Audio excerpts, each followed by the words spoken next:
Olá, muito boa noite. Vamos à última semana do ano de 2021. Acesse o portal guará.com, fique bem atualizado e assista a nossa programação ao vivo. Polícia Rodoviária Federal divulga balanço da operação de fiscalização de Natal. Constata 32% a menos de acidentes nas estradas federais. 2 pessoas fogem da penitenciária de Governador Nunes Freire. CEAP iniciou investigações e ainda não foram recapturados. Argentino, acusado de crime de abuso sexual, vai ser extraditado. A ação aconteceu em Imperatriz. Movimentação no comércio mais intenso. A tradicional troca de presentes. Polêmica em torno da vacinação contra a Covid-19 para crianças. Consulta pública. Vale a pena? Sim, eu sou a favor, né? Sou a favor, né? Desde que seja o bem da saúde de todos, né? Morre Canidé Barros, ex-secretário de Trânsito e Transportes de São Luís. E ainda, hora de planejar o encerramento de 2021 e programar financeiramente 2022. Tudo isso e muito mais agora, no Jornal da Guará.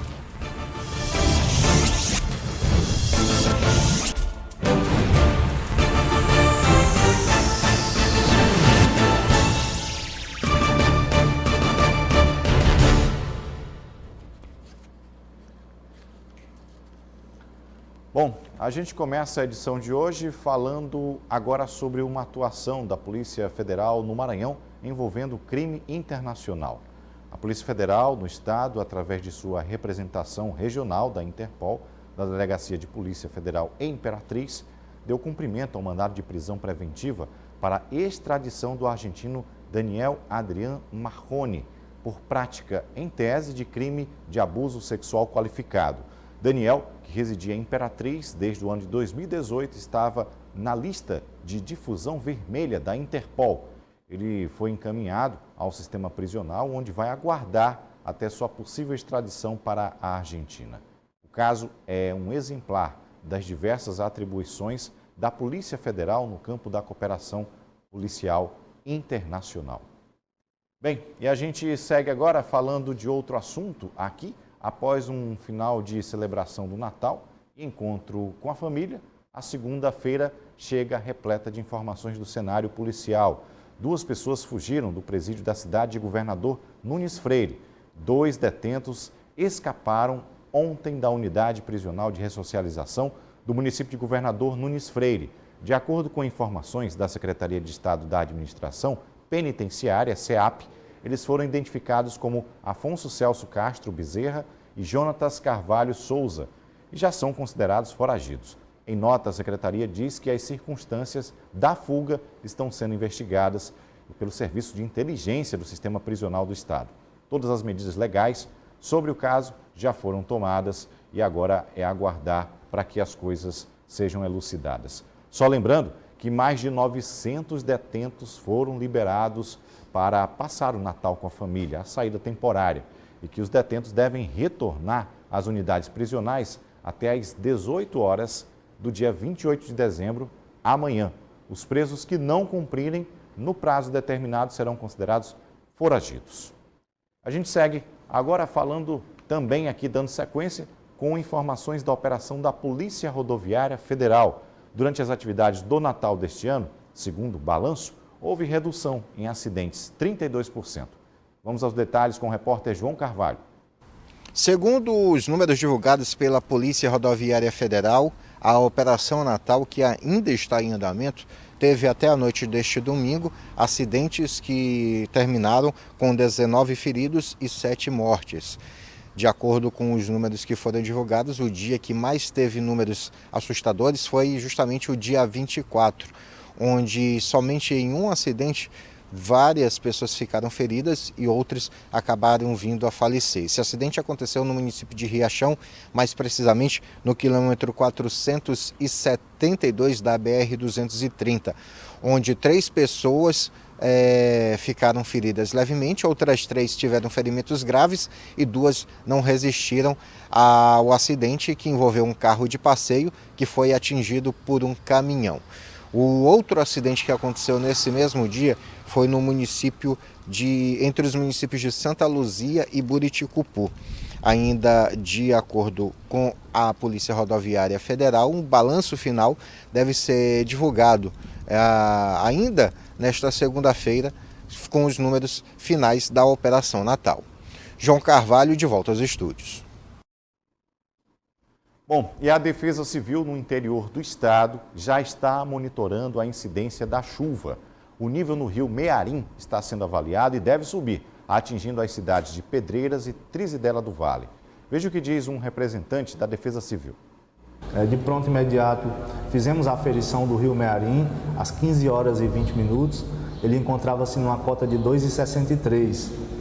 Fomos também vistoriar todos os afluentes e bacias de contenção, as bacias que represam a maior parte dessa água que deve estar chegando aqui em Pedreiras. A previsão da chegada dessas águas é de quinta ou sexta-feira desta semana.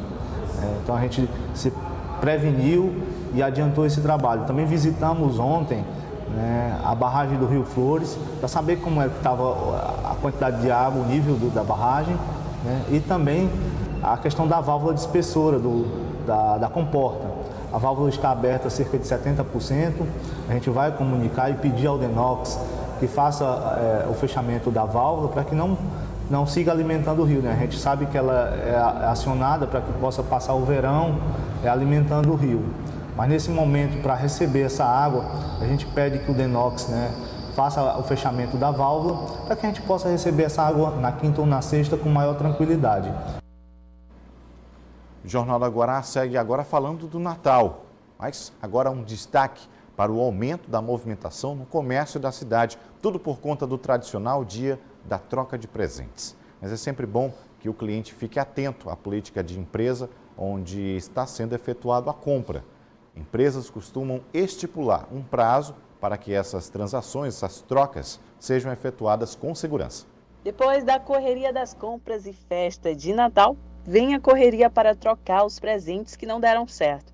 Mas para essa troca acontecer, tem algumas regras. Lojistas têm uma limitação para aceitar a troca e consumidores precisam obedecer prazos para efetuarem as trocas. Bom, o Código de Defesa do Consumidor ele não trata sobre trocas sem defeito. Então, o consumidor que precisa trocar aquele produto porque ele não gostou, porque não serviu, ele tem que seguir a política de troca da loja, que é a liberalidade dela. Então, por isso, esses prazos variam. Algumas lojas dão 7 dias, outras dão 30 dias, outras dão 3 dias para trocas sem defeito. Então, por isso é importante perguntar antes de comprar o produto. Nos casos dos produtos com defeito, aqueles que apresentam vício, o consumidor ele leva na loja ou na assistência e ele tem um prazo de 30 dias para ter o seu produto consertado. A partir daí é que o consumidor pode solicitar a troca, a substituição do produto, o abatimento ou o ressarcimento do valor que foi pago. Então, é muito importante frisar que há essa diferença. Há também os casos de compras feitas na internet, que vale o direito de arrependimento do artigo 49. O consumidor tem 7 dias para se arrepender a partir da entrega ou da compra do produto. Então, nesse caso, vale 7 dias para o consumidor se arrepender se ele não gostar, se não couber, se não der certo o produto.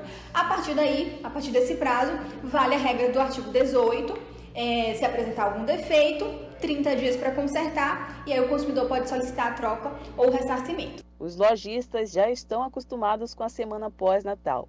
Chegam até apelidar de semana oficial das trocas.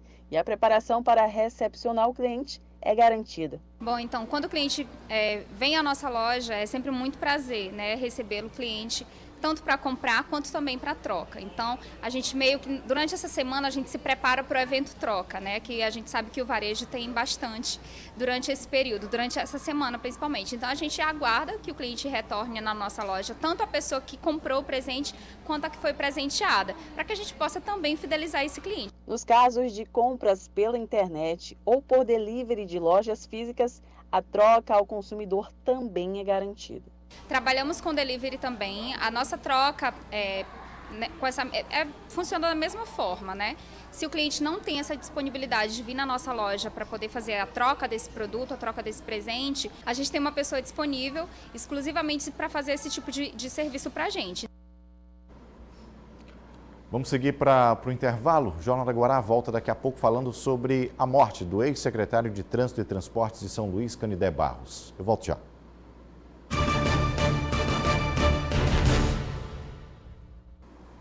Voltamos e agora para falar sobre a morte do ex-secretário municipal de Trânsito e Transportes de São Luís, Canidé Barros, com problemas de saúde que já passavam dos 3 meses de internação, quadros sazonais de melhoras e pioras. Por este longo período, recebeu total carinho e atenção da família. Como secretário de Trânsito e Transporte, foi responsável por grandes mudanças na sinalização de ruas e avenidas da capital, na gestão de vários prefeitos aqui da cidade. Ele era casado, deixa 4 filhos e netos. O corpo de Canidé Barros foi sepultado no final da manhã desta segunda-feira no cemitério Parque da Saudade, localizado no bairro do Vinhais. Canidé Barros faleceu na manhã deste domingo, por volta das 7h40, por conta de insuficiência renal. Ele estava internado em um hospital particular aqui da capital maranhense. Vinha lutando contra os problemas de saúde há algumas semanas. Inclusive, estava agendada a presença dele na CPI do transporte, mas isso, lógico, não foi possível o comparecimento dele devido à internação pela qual passava Canidé Barros. Canidé foi secretário de Trânsito e Transporte de São Luís por mais de uma gestão. A primeira vez foi na primeira gestão do ex-prefeito Tadeu Palácio. Ele continuou como secretário de Trânsito e Transporte na segunda gestão de Tadeu Palácio, saiu assim que João Castelo assumiu a prefeitura, mas retornou pouco depois na gestão do próprio Castelo. Canidé voltou a deixar a pasta no início da gestão Edivaldo Holanda, mas foi chamado pelo prefeito para retornar à pasta. Estava afastado da vida pública já desde o início do ano para se dedicar a questões mais particulares.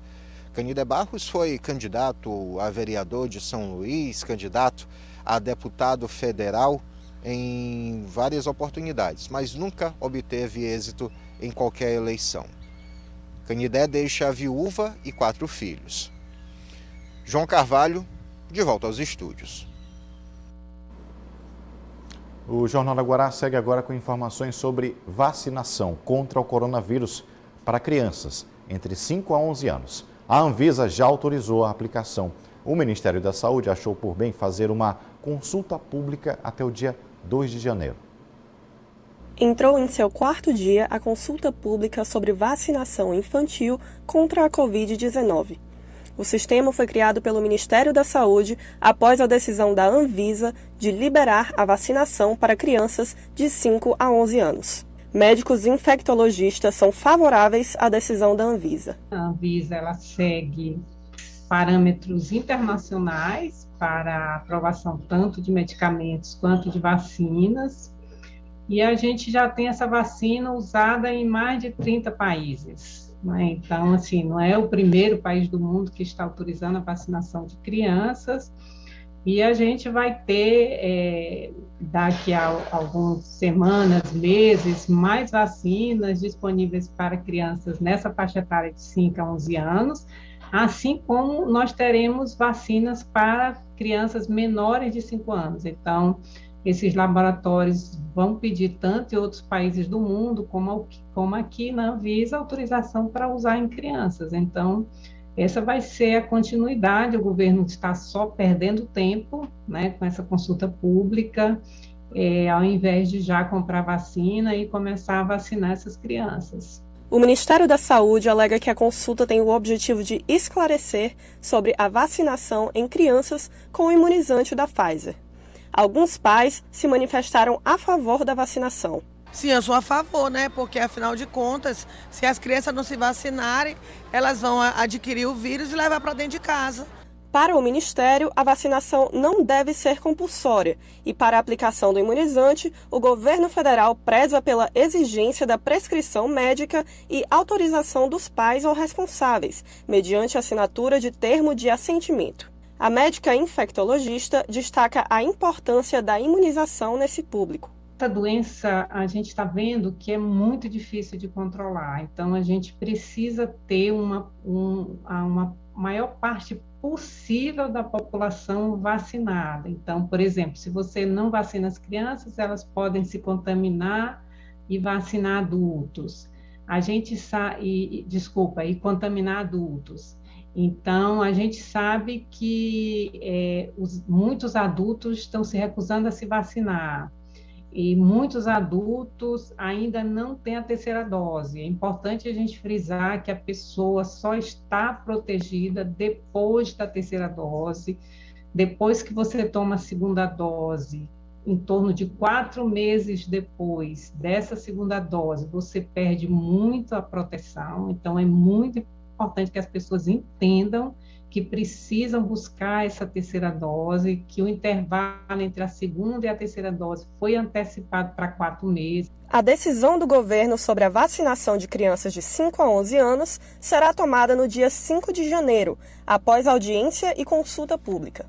Mas tem pais que, independente do resultado, já estão com decisão tomada. Sou a favor, né? Desde que seja o bem da saúde de todos, né? Acho que o governo tinha que incentivar e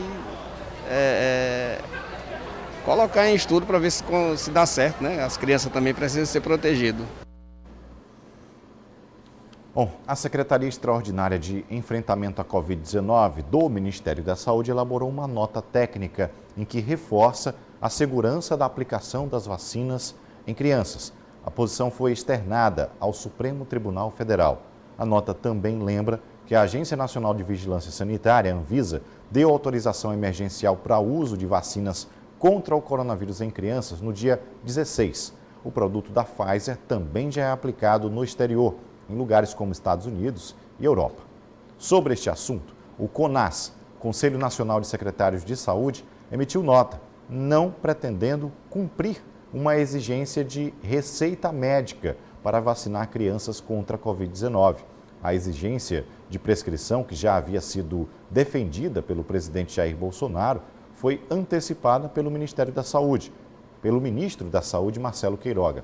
Entre os especialistas, a avaliação é de que essa medida pode afastar da vacinação as crianças que tenham pouco ou nenhum acesso aos serviços de saúde. Vale destacar que o Brasil ainda não tem os imunizantes para aplicação, mas esse tema está tendo bastante repercussão e muito debate. Hora de seguir aqui para mais um intervalo do Jornal da Guará e daqui a pouquinho trazendo informações sobre fechamento de agências bancárias e a Mega Sena da virada. É um instante só.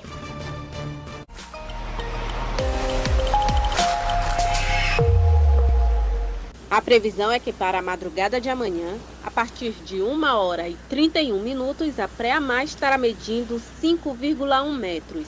Às 7h47, a baixa-mar estará medindo 1,1 metro. Às 14h03, a pré-amar estará com 5,3 metros. E às 20h23, a baixa-mar estará medindo 1 metro.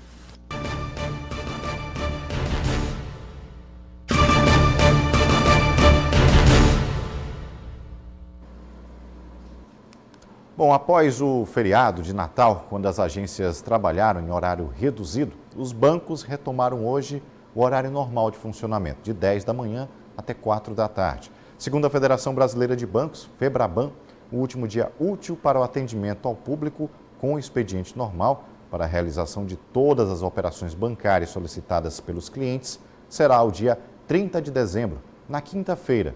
No dia 31, as agências bancárias não vão abrir para atendimento. A FEBRABAN orienta a população a utilizar os meios eletrônicos de atendimento como o mobile, a internet banking, caixas eletrônicos, banco por telefone e correspondentes para fazer transações financeiras. Sobre faturas com vencimento na data 31, poderão ser pagos sem acréscimo no dia útil seguinte. Falando agora de números da economia, do mercado que volta a diminuir a projeção para o crescimento da economia em 2021. Estimativa de crescimento ficou em 4,51%. Para o próximo ano, a expectativa para o Produto Interno Bruto, o PIB, soma de todos os bens e serviços produzidos no país, também diminuiu passando de 0,50% na semana passada para 0,42%. Em 2023 e 2024, o mercado financeiro projeta a expansão do PIB em 1,8% e 2%, respectivamente. A previsão para o Índice Nacional de Preços ao Consumidor Amplo, que é o IPCA, considerada a inflação oficial do país, também variou para baixo, de 10,04% para 10,02% neste ano. É a terceira redução depois de 35 semanas consecutivas de alta de projeção. Para 2022, a estimativa da inflação ficou em 5,03%, a mesma da semana passada. A expectativa do mercado para a cotação do dólar é de R$ 5,63 para o final deste ano.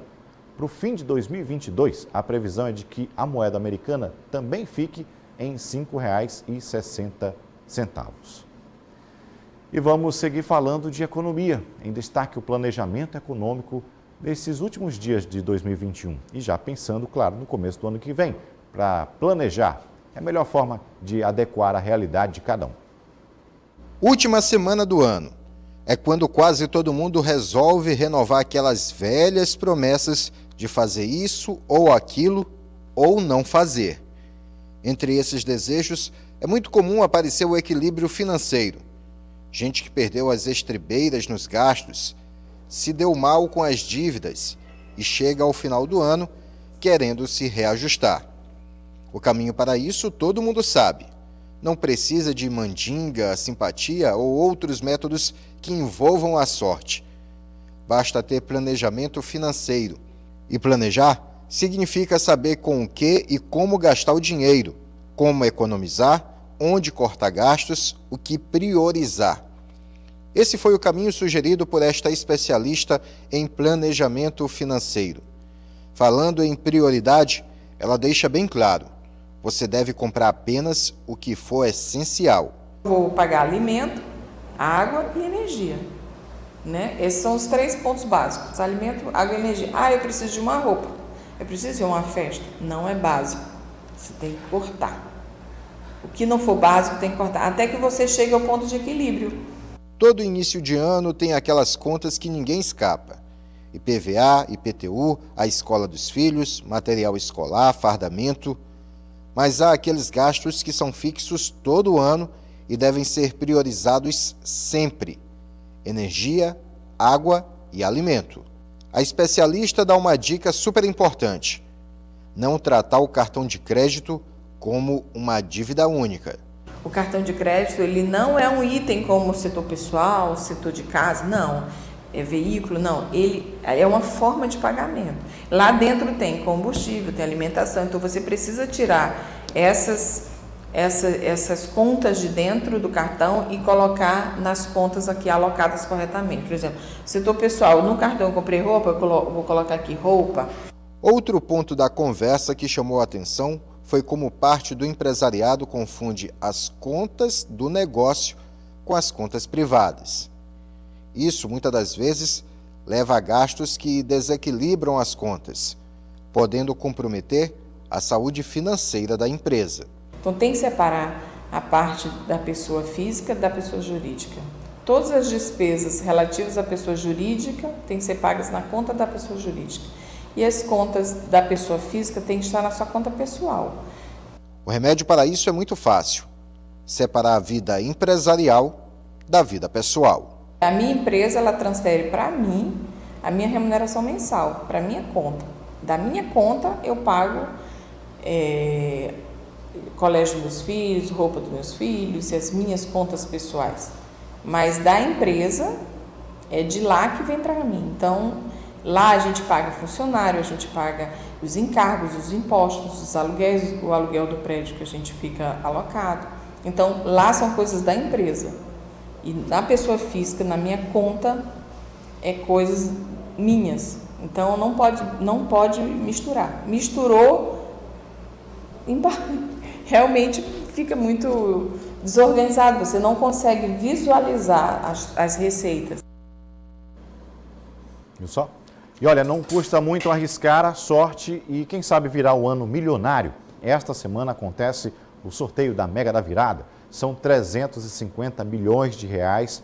O apostador tem até às 5 da tarde da próxima sexta-feira, dia 31, será o dia do sorteio, para fazer seu jogo nas casas lotéricas credenciadas pela Caixa. Em todo o país ou também pela internet. A aposta simples, com 6 dezenas marcadas, custa apenas R$ 4,50. De acordo com a Caixa, a Mega da Virada não acumula. Se não houver ganhador, na faixa principal, com um acerto de 6 números, o prêmio vai ser dividido entre os acertadores da segunda faixa, com um acerto de 5 números. E assim por diante, conforme as faixas de premiação. Bem, essas foram as nossas informações deste começo de última semana de 2021. Uma excelente noite para você e até amanhã.